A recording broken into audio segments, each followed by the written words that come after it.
Brendan Carter. I'm Jake Standiford.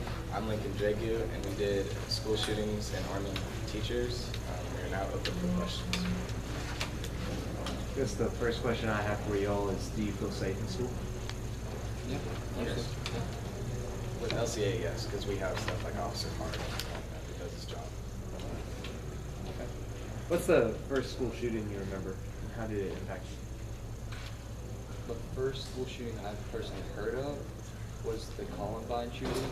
And even though that was before I was born, that was the biggest one I've heard about. Just because I believe it was around 26 people that were killed. And I remember it because just those 2 years before I was born, and just since it was so big and massive and impacted the country.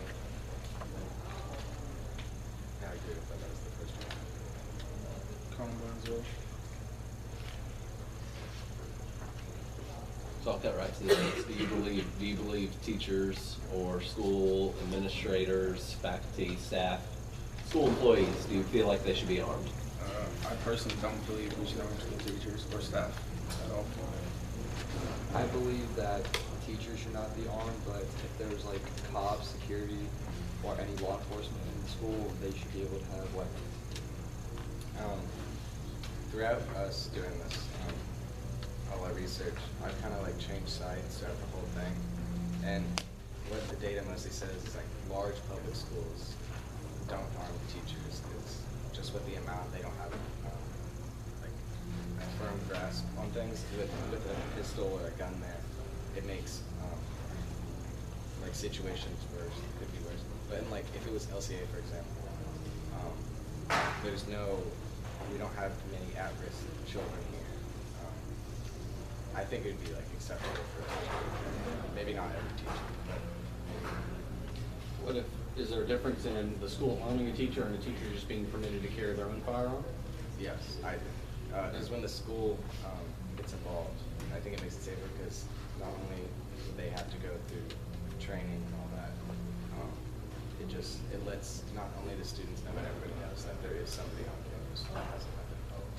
And I think that helps the safety. Okay, Jake, you mentioned law enforcement being able to carry.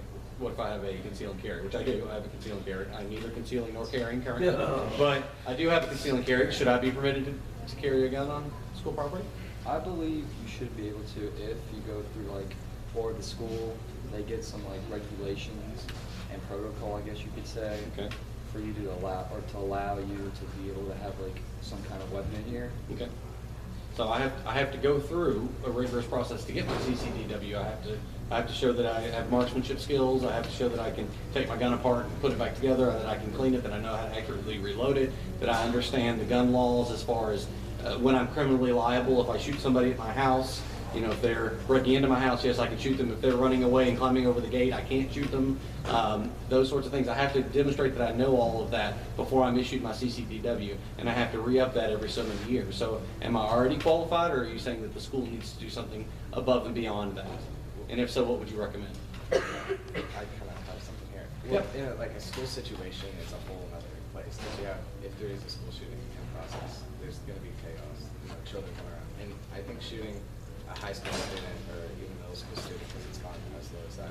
I think that's a whole other area. Trying to read the situation and decide what to do versus just a one-on-one self-defense kind of. Are you saying if I was responding to an active shooter situation, it would Yeah, and be if it different was- for me because I would be Because you didn't have the training. potentially engaging a student? Yeah, because from the school training, I think they'd be more capable of handling that versus just somebody coming in with just a regular concealed trying to take in a situation. Based off Lincoln, I feel like only authorized law personnel should have one. Like you said, concealed carry for staff. I feel like they're not suited well enough to be in that situation, especially as staff. Like Lincoln said, they're usually young kids. Brendan, just so we're very clear, are you saying Officer Hart's a better shot than me? I'm not to judge that, but I am. He probably is. Officer Hart is an officer, so. Just check it. Have any of you all shot a gun before?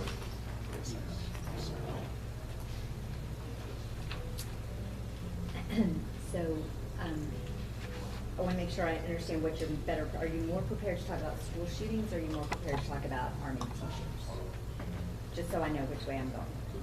We did research on both, but I'd have to say Army school teachers. Okay. Army. So are you aware of any schools in the country or the state, which would include the country, where teachers are home? As of I know now, there are no like government-funded schools, like state public schools that have teachers on it. What about private schools? Private schools, that's a little bit harder to discern because there's so many different rules and Okay. regulations we aren't able to find them. Okay, so if schools aren't actually doing this, where's the idea come from? Well, it was mainly brought to the public's attentions with like the school shooting for the Florida Parkland, and it's just being discussed so much that it is a very possible option. And when that does come around, how will that be? After the Parkland shooting, Trump made an announcement that he wanted to provide rigorous firearm training to all school teachers. So that's when it kind of erupted. Do you see any parallels between Army school teachers and having armed air marshals on the flights? Yes, I do. Because they're there to protect the people. And for air marshals, you don't know they're air marshals. Yeah, there's a lot of similarities, I think. Although air marshals a little different, again, with having like teenage kids acting in an unpredictable way versus, just adults on the plane. I think it's the situation that matters a lot. Have you talked to your teachers, what their opinion would be on this? We've talked to a couple. Our history teacher from last year, Mr. Overton, at his old school, he actually did carry. So we interviewed him about that. What did you learn from that interview? He said he never had to use it, and not many people knew he had it. And he said if he was asked, he would carry, but he would rather not. You'd rather not. Why? Because it prevents a risk for him and for the students, and it causes anxious, and he feels like he's not suited for that as well as other people would be. So he was asked to carry it at his last school? Sure. Why? What about you guys? Did you talk to any teachers? Mr. Overton, because we knew of him, sharing the stories about him. I guess, speak to Officer Hart at all? I'm not eager. It would have been a good one to get his opinion. So you don't have any thoughts on whether Officer Hart would be for arming teachers or not? From what we've heard from his, straight from him, no, but the way he talks in chapel and stuff, I think he probably for at least one teacher besides his I'm actually going to disagree with you there. I've talked with Officer Hart about this directly, and he is actually against arming teachers. Can you guys guess why he might be against it? No, what is he? Why would he? I don't know. He's more concerned about the potential of multiple people having firearms around the school rather than just a select, either him or a small subset of security professionals in a chaotic atmosphere where people are running around and it's hard to identify.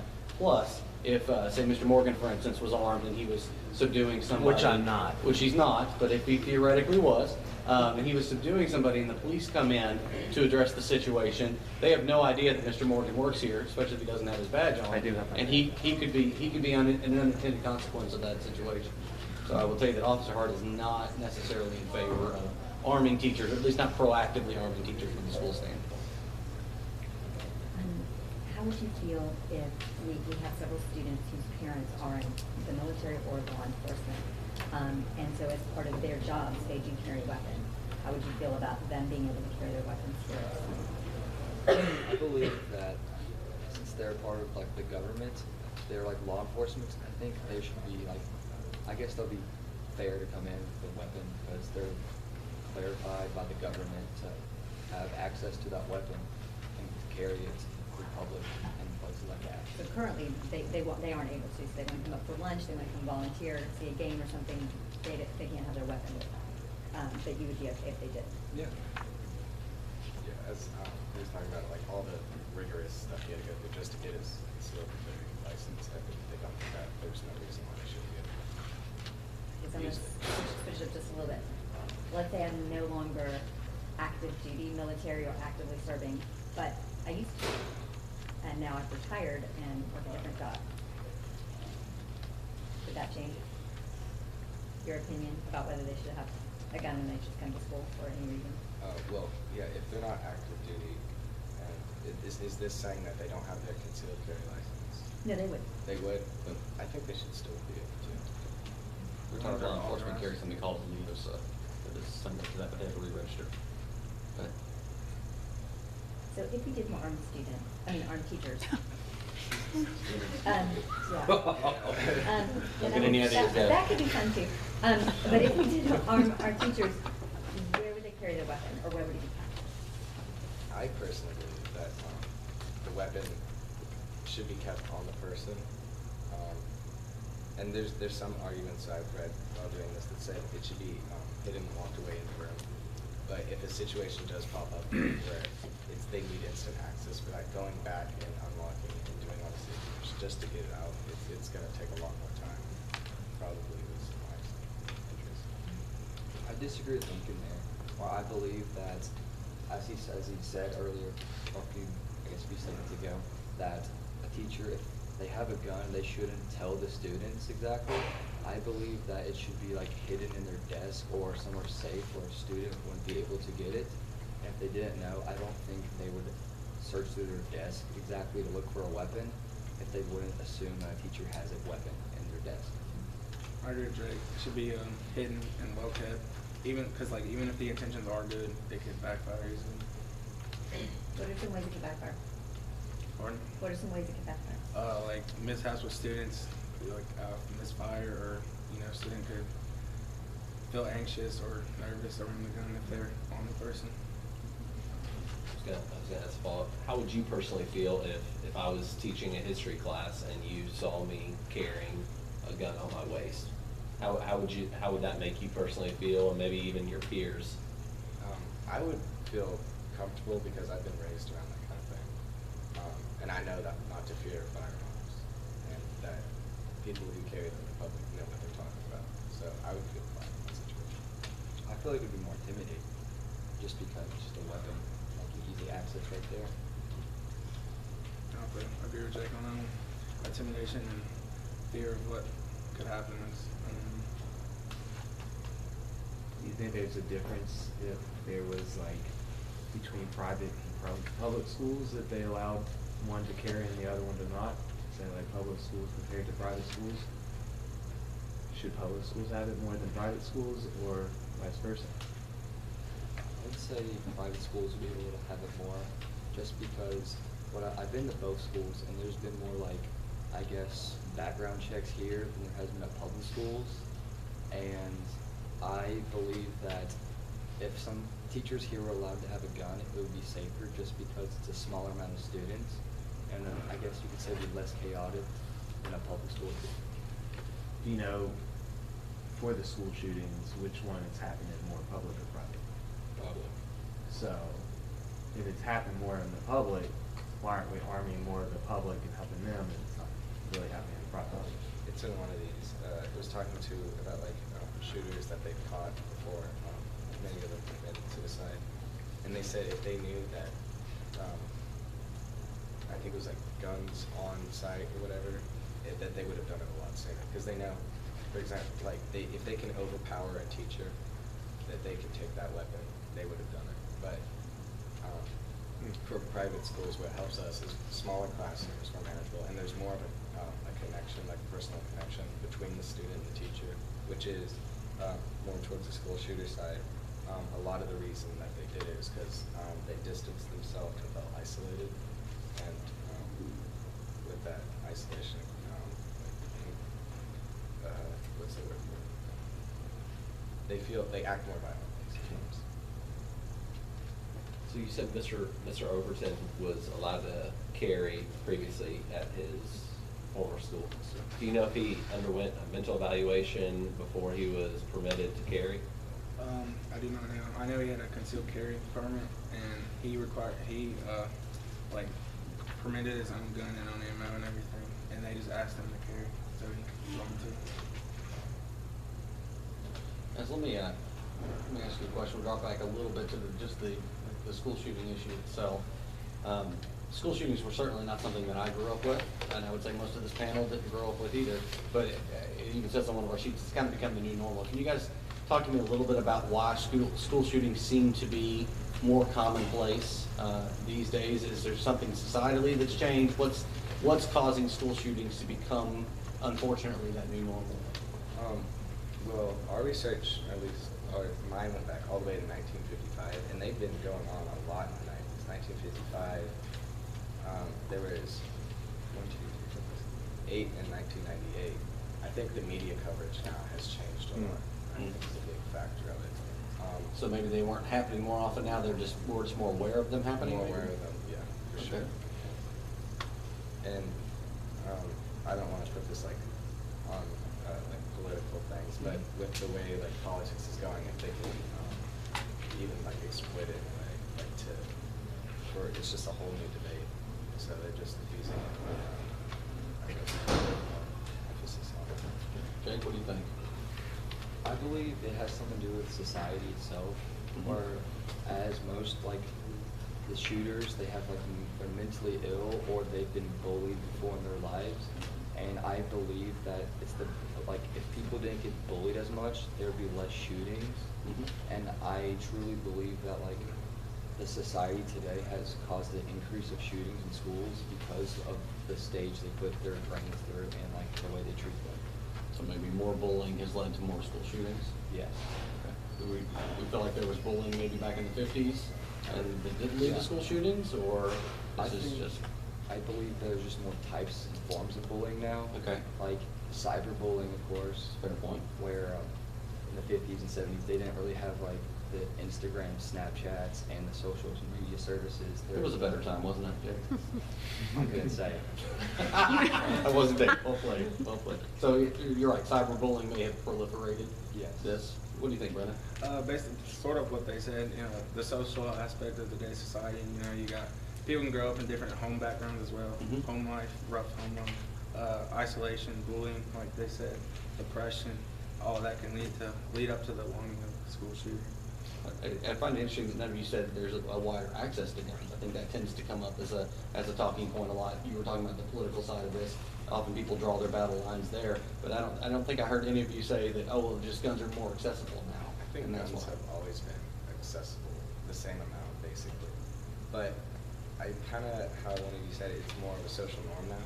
Mhm. There has definitely been an increase in shootings, and when they think of ways to like take out the frustration, maybe back in the 50s they didn't think of, oh, school shooting is how I need to do it. Yeah. It might have been more on the individual, like with either other like substance abuse or things like that. But now they can, they've seen so many other instances of it turned outward as in shootings that it allows others to almost copycat it. in a way. What do you think about the social media bullying and why it is it's seen as so much more hurtful? What is it about it that could lead someone to an act like this? That just, you know, good old 1955 style bullying, maybe not. So let's see it. Many researchers have indicated that individuals are more likely to engage in antisocial behavior when they believe their identity is anonymous. Which I know in my life, and I've seen it too, people act very much bolder when they know that their name is not on it. And just, if they can use that to just increase the level of intensity of the bullying that they are, that's gonna hit home. I was interested to hear what the other guys thought too. Go ahead. Yeah, that's fine. Well, especially on the social media aspect, they know it's on a broader surface. Yeah. It's not just like one-on-one, behind closed doors, like broader surface. Everyone can see it, especially on social media. Yeah. And like he said, especially if you're anonymous, you're much more bolder and more like outgoing and more like bolder in your statements than you make. Is it really anonymous, or do you guys kind of know the who's who just by looking at the name? Yeah, you can. You really kind of know, right? So it's not so much anonymous. It's just Yeah, I think it's more the fact that they can always deny it, but you know it's them, and I think that's why it hurts so much, because they know who the person is doing it, but the person can deny it forever. So let me just ask you guys each this. You know, if you saw that going on in cyberspace, would you be men of action and jump in and help that individual? And if so, how would you do that? Actually, both ways. Help the individual that is doing the bullying and that person who is being bullied. I would say I would like to be, but I know in the past I've seen situations like that, and for my own standing, as in fear of not wanting to be